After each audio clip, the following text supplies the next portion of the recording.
नमस्कार, transport TV में आप सभी का स्वागत है। मैं हूं नितिका और आप देख रहे हैं ब्रेकिंग न्यूज। घर का राशन, ईएमआई और सपने, सब कुछ लूटा ब्लू स्मार्ट घोटाले ने और ड्राइवरों को मजबूरन आना पड़ा सड़कों पर। आज हम ऐसे ही मुद्दे पर बात करने जा रहे हैं जो 9000 से भी ज्यादा ड्राइवरों के घरों के चूल्हों को बुझा सकता है। ये कहानी है ब्लू स्मार्ट कैब ड्राइवरों की, जिन्हें बिना किसी नोटिस के ये कह दिया गया कि आप घर जाओ, आज से सर्विस सस्पेंड है। यहाँ तक कि इनकी पिछली मेहनत की कमाई भी वॉलेट में ही अटक गई और एक झटके में सभी को बेरोजगार कर दिया गया।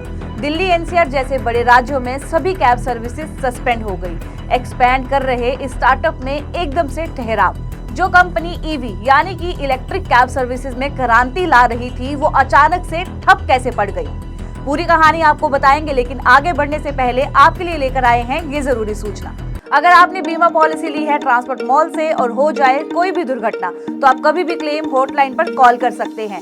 जैसे ही आप ट्रांसपोर्ट मॉल से बीमा लेंगे तो आपको हॉटलाइन का ये नंबर दे दिया जाएगा और ये नंबर 12 महीने 30 दिन 24 घंटे खुला रहेगा। तो अब क्लेम की चिंता छोड़ो और बीमा करवाएं ट्रांसपोर्ट मॉल से। अभी हमें व्हाट्सएप करें 9083190831 पर। आइए अब रुक करते हैं खबर की तरफ। 18 अप्रैल की सुबह जब ड्राइवर रोज की तरह स्टेशन से गाड़ी लेने पहुंचे तो तमाम सर्विस स्टेशन के सुपरवाइजरों ने उन्हें गाड़ी देने से मना कर दिया।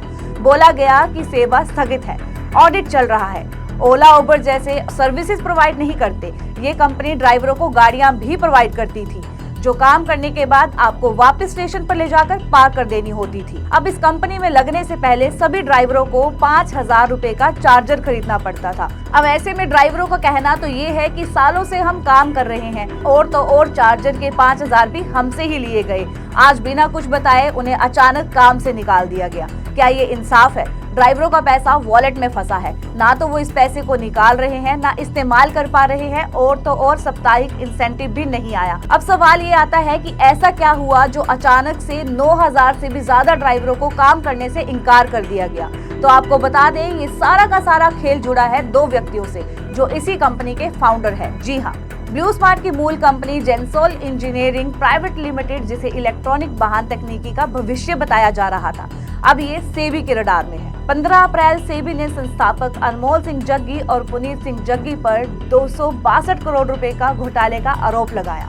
सरकारी कर्ज लिया गया 977 करोड़ का, ये कहकर कि 6400 ईवी गाड़ियां चलाई जाएंगी, लेकिन खरीद सिर्फ 4704 गाड़ियों की हुई।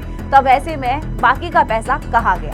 चलिए आपको बताते हैं। रिपोर्ट के अनुसार इस पैसे का सारा इस्तेमाल कहाँ किया गया। 25.76 करोड़ अनमोल सिंह के निजी खाते में है, 2.98 करोड़ पत्नी के नाम पर है और 6.20 करोड़ मां के नाम पर। 26 लाख का गोल्फ सेट तैयार किया गया, 17 लाख टाइटन की घड़ी पर और तो और 3 लाख ट्रैवल पर लगाए गए। 9.95 लाख क्रेडिट कार्ड की पेमेंट है और 1.86 करोड़ यूआई करेंसी पर है। अब आप ही बताइए, ये पैसा ड्राइवरों के वॉलेट में होना चाहिए था या फिर इनकी अपनी अयाशियों पर? आरोप तो यही है। अब ऐसे में आता है ड्राइवरों का दुख। एक ड्राइवर जो माइग्रेट होकर दूसरे राज्य में अपनी रोजी रोटी कमाने आता है, घर का किराया, राशन की चिंता उसे हर पल सताती है और उसे सोचना पड़ता है कि कितना खाना है और कितना घर भेजना है। बच्चों की स्कूल की फीस देनी होती है। पूरे महीने का बजट इसी वॉलेट पर निर्भर करता था। ऐसे में ये ड्राइवर ये सोचने पर मजबूर हो गए हैं कि आखिरकार अब घर का राशन कहां से आएगा। अमेज़न वर्कर्स यूनियन के धर्मेंद्र कुमार ने बताया कि कंपनी बंद होने से ड्राइवरों के हालात फिर से कोविड के समय जैसे हो गए हैं। उनका कहना है कि कंपनी बंद तो हो गई, लेकिन ऐसा नहीं है कि उनके सारे पैसे एक रात में डूब गए। कंज्यूमर के पैसे अभी भी है। कंपनी को कोई ना कोई रास्ता तो निकालना चाहिए। ऐसे में मेरा आपसे ये सवाल है कि क्या कंपनी को एक ऐसी पॉलिसीज नहीं बनानी चाहिए थी जो ड्राइवरों के हक में होती या फिर इस नुकसान से उन्हें बचा पाती? 10,000 से ज्यादा ड्राइवर डरे हुए हैं और तो और ये कैमरे के सामने भी नहीं आ रहे। एसोसिएशन से मांग कर रहे हैं कि पिछले हफ्ते का पूरा भुगतान वॉलेट का पैसा तुरंत रिलीज हो, जो कि 8000 रुपए है। 3 महीने की आर्थिक भरपाई अगर कंपनी बंद होती है तो ड्राइवरों को कोई और अल्टरनेटिव जॉब दी जाए। 5000 चार्जिंग का रिफंड भी उन्हें वापस किया जाए। अगर ये मांगे पूरी नहीं होती है तो ड्राइवरों को ना चाहते हुए भी सड़कों पर हड़ताल करने के लिए उतरना पड़ेगा। ये खबर सिर्फ एक कंपनी के घोटाले की नहीं है, ये उस भरोसे की मौत है जो हर ड्राइवर ने ब्लू स्मार्ट पर किया था। अब सवाल आपसे ये है कि ये एक कंपनी नहीं जिसने फ्रॉड किया। ड्राइवरों के साथ हर दिन बड़ी बड़ी कंपनियां चूना लगाती हैं, जिसके बारे में शायद किसी को पता भी नहीं होता।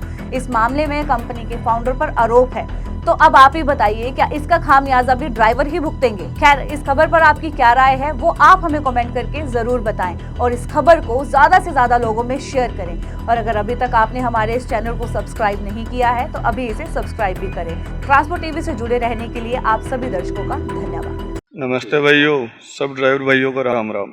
मैं हरबख्श कुमावत, किशनगढ़ रैनवाल, जिला जयपुर। मेरे को ट्रांसपोर्ट मॉल प्लेटफॉर्म बहुत अच्छा लगा।